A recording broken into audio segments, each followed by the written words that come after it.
तो दोस्तों बांग्लादेश के खिलाफ खेले गए पहले ही टी20 मुकाबले में जमकर गरजा कप्तान सूर्य कुमार यादव का बल्ला, जहां सूर्य कुमार यादव ने मैदान पर आते ही अपने ही रंग में बल्लेबाजी करते हुए चौके छक्कों की बारिश करते हुए बांग्लादेशी गेंदबाजों के उड़ाए परखच्चे और तूफानी अंदाज में बल्लेबाजी करते हुए एक बार फिर से मात्र 56 गेंदों में ही ठोक दिया तूफानी शतक और टीम इंडिया को दिलाई रोमांचक जीत। नमस्कार दोस्तों, स्वागत है आपके अपने पसंदीदा क्रिकेट चैनल क्रिक अबोबो में। दोस्तों इस वीडियो में हम आपको भारत और बांग्लादेश के बीच नागपुर के विदर्भ में खेले गए सीरीज के पहले टी20 मुकाबले की पूरी बाल बाय बाल हाईलाइट आपके सामने परोसने वाले हैं। लेकिन वीडियो में आगे बढ़ने से पहले अगर आप भी टी20 का सबसे बेहतरीन कप्तान सूर्य कुमार यादव को मानते हैं तो इस वीडियो को एक लाइक और चैनल को सब्सक्राइब करना बिल्कुल भी ना भूलिए। दोस्तों जैसा कि आप सभी जानते हैं कि बांग्लादेश की टीम भारत दौरे पर 3 टी20 मुकाबलों की रोमांचक सीरीज खेलने के लिए पहुंच चुकी है, जहां पर दोस्तों सीरीज का पहला टी20 मुकाबला आज नागपुर के विदर्भ स्टेडियम में देखने को मिला। जहां दोस्तों टीम इंडिया के कप्तान सूर्य कुमार यादव ने इस मुकाबले में टॉस जीतकर पहले गेंदबाजी करने का फैसला किया और बांग्लादेश की टीम को बल्लेबाजी करने के लिए आमंत्रित किया। दोस्तों इसके बाद बांग्लादेश के लिए रनों की बारिश करने के इरादे से टीम के दो युवा धाकड़ ओपनर बल्लेबाज तंजीद हसन और लिटन दास की एंट्री होती है। तो वही टीम इंडिया के लिए पहले ओवर की गेंदबाजी करने आते बाएं हाथ के तेज गेंदबाज अर्शदीप सिंह, जहां पहले ही ओवर में तंजीद हसन के द्वारा आक्रामक बल्लेबाजी देखने को मिलती है और अर्शदीप सिंह को टारगेट करते हुए ओवर की तीसरी और चौथी गेंद पर बैक टू बैक 2 लगातार चौके उनके बल्ले से देखने को मिलते हैं और पहले ही ओवर में 9 रन बटोरे जाते हैं। दोस्तों इसके बाद दूसरे ओवर की गेंदबाजी करने आते हैं हार्दिक पांड्या, जहां उनका सामना होता है लिटन दास से और पहली गेंद पर जोरदार प्रहार करते हुए दास के द्वारा गगनचुंबी छक्का 85 मीटर का जड़ दिया जाता है। जबकि दोस्तों इसी ओवर की तीसरी और चौथी गेंद पर बैक टू बैक 2 बाउंड्री लगाई जाती है और इस प्रकार से दोनों ही बल्लेबाज बेहतरीन तालमेल के साथ बल्लेबाजी करते हुए भारतीय टीम के गेंदबाजों के धागे खोलना शुरू कर देते हैं। यहाँ पर पावर प्ले का भरपूर फायदा उठाते हुए टीम के स्कोर को बिना विकेट गंवाए 62 रनों तक पहुंचा देते हैं। लेकिन दोस्तों 7वें ओवर में टीम इंडिया के स्पिन गेंदबाज रियान पराग के द्वारा घातक गेंदबाजी देखने को मिलती है और आते ही इस साझेदारी को तोड़ने में सफलता हासिल कर पाते हैं। यहाँ पर रियान पराग गुगली गेंद पर लिटन दास को चलता करते हैं। दोस्तों आपको बता दें कि उन्हें 26 के स्कोर पर LBW आउट करवा दिया जाता है और बांग्लादेश की टीम को लगने वाला पहला बड़ा झटका होता है। जिसके बाद नए बल्लेबाज तजमुल हुसैन सांतो कप्तान की एंट्री होती है। लेकिन दोस्तों एक छोर से तंजीद हसन भी अच्छी लाइन में बल्लेबाजी करते हुए वो भी 30 रनों की धुआंधार पारी खेलते हुए डगआउट की ओर लौट जाते हैं और बांग्लादेश की टीम को लगने वाला दूसरा झटका होता है। लेकिन इसके बाद नए बल्लेबाज के तौर पर तौहीद हरदय आते हैं और कप्तान सांतो के साथ मिलकर काफ़ी सूझबूझ भरी बल्लेबाजी का नज़ारा पेश करते हुए सिंगल डबल के साथ ही टीम के स्कोर को आगे बढ़ाने का काम करते हैं और 10 ओवर की समाप्ति में बांग्लादेश की टीम का स्कोर 2 विकेट खोकर स्कोर बोर्ड पर 95 रनों तक पहुंच जाता है। लेकिन दोस्तों इसके बाद एक बार फिर से टीम इंडिया के स्पिन गेंदबाज रवि बिश्नोई जैसे ही गेंदबाजी करने आते हैं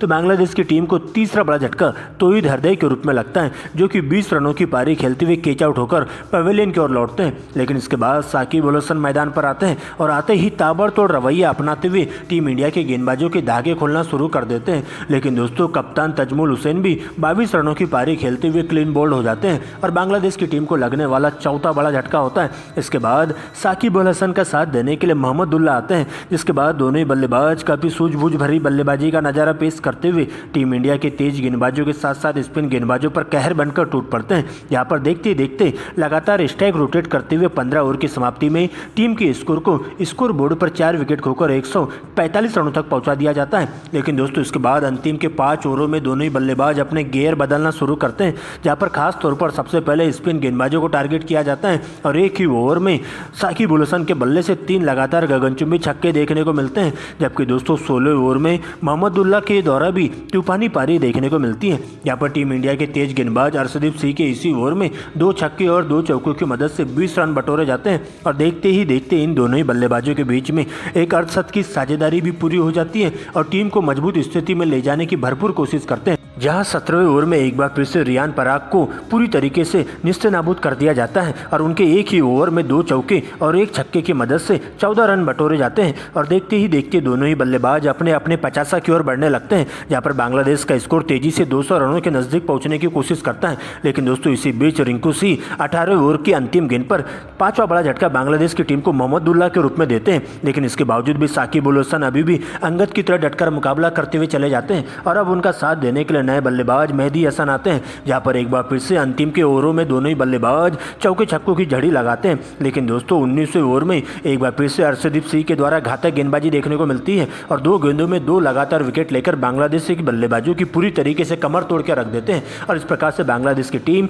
8 विकेट खोकर स्कोर बोर्ड पर पूरे 20 ओवरों में 185 रन बना पाती है। दोस्तों इसके बाद 186 रनों के लक्ष्य का पीछा करने टीम इंडिया के 2 युवा ओपनर बल्लेबाज यशस्वी जायसवाल और शुभमन गिल की एंट्री होती है। वही बांग्लादेश के लिए पहले ओवर की गेंदबाजी करने आते हैं बाएं हाथ के तेज गेंदबाज मुस्तफिजुर रहमान, जहां पहले ही ओवर में उनका सामना होता है यशस्वी जायसवाल से और पहली ही गेंद पर बेहतरीन कवर ड्राइव लगाते हुए 4 रनों से अपना और अपनी टीम का खाता खोलते हैं। जबकि दोस्तों इसी ओवर की अंतिम गेंद पर शुभमन गिल भी एक कवर ड्राइव लगाते हुए 4 रन बटोरते हैं। लेकिन दोस्तों दूसरे ही ओवर में टीम इंडिया को 2 बड़े झटके देखने को मिलते हैं, जहां पर यशस्वी जायसवाल सीमा रेखा के पास बेहतरीन कैच के माध्यम से 4 रनों की पारी खेलते हुए डगआउट की ओर लौट जाते हैं। जबकि दोस्तों इसी ओवर की अंतिम गेंद पर शुभमन गिल भी जल्दबाजी कर बैठते हैं और 1 रन चुराने के चक्कर में वे भी रनआउट होकर पवेलियन की ओर लौट जाते हैं, जिसके बाद नए बल्लेबाज के तौर पर ऋषभ पंत और अब उनका साथ देने के लिए कप्तान सूर्या की एंट्री होती है, क्योंकि इन दोनों ही बल्लेबाजों के ऊपर अब पूरी की पूरी जिम्मेदारी आ जाती है।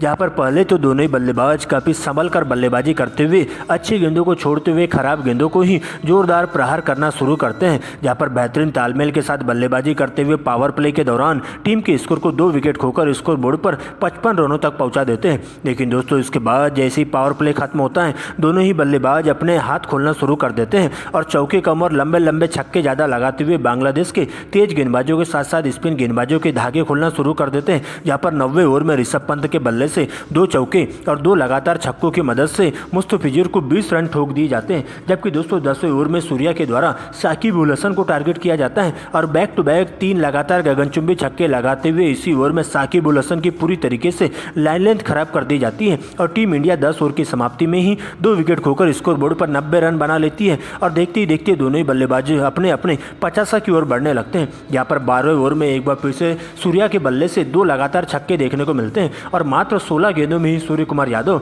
सबसे तूफानी तेज अंदाज में अपनी हाफ सेंचुरी पूरी कर लेते हैं। जबकि दोस्तों 14वें ओवर में ऋषभ पंत 1 छक्का और चौका लगाते हुए अपनी हाफ सेंचुरी पूरी कर लेते हैं। लेकिन दोस्तों 15वें ओवर में एक बार फिर से बड़ा शॉट खेलने के चक्कर में ऋषभ पंत भी जल्दबाजी कर बैठते हैं और 51 रनों की धुआंधार पारी खेलते हुए कैच आउट होकर पवेलियन की ओर लौटते हैं, जिसके बाद पूरा का पूरा दारोमदार अब सूर्य कुमार यादव के कंधों पर आ जाता है और अब नए बल्लेबाज के तौर पर हार्दिक पांड्या मैदान पर मौजूद हो जाते हैं। जहां पर एक बार फिर से सूर्य कुमार यादव के बल्ले से चौके छक्कों की झड़ी देखने को मिलती है और 16वें ओवर में हार्दिक पांड्या और सूर्य कुमार यादव 2 छक्के और 2 चौकों की मदद से 20 रन बटोरते हैं। लेकिन दोस्तों इसी बीच सूर्य कुमार यादव भी 17वें ओवर में कैच आउट होकर पवेलियन की ओर लौटते हैं, जहां उनके बल्ले से 70 रनों की तूफानी पारी देखने को मिलती है। जिसके बाद नए बल्लेबाज रिंकू सिंह आते हैं, लेकिन पहली ही गेंद पर क्लीन बोल्ड होकर बिना खाता खोले ही डगआउट की ओर लौट जाते हैं और पूरी तरीके से टीम इंडिया मुकाबले में बैकफुट पर आ जाती है। दोस्तों अभी भी अंतिम के 3 ओवरों का खेल शेष बचा रहता है और टीम इंडिया को इस मुकाबले में जीत हासिल करने के लिए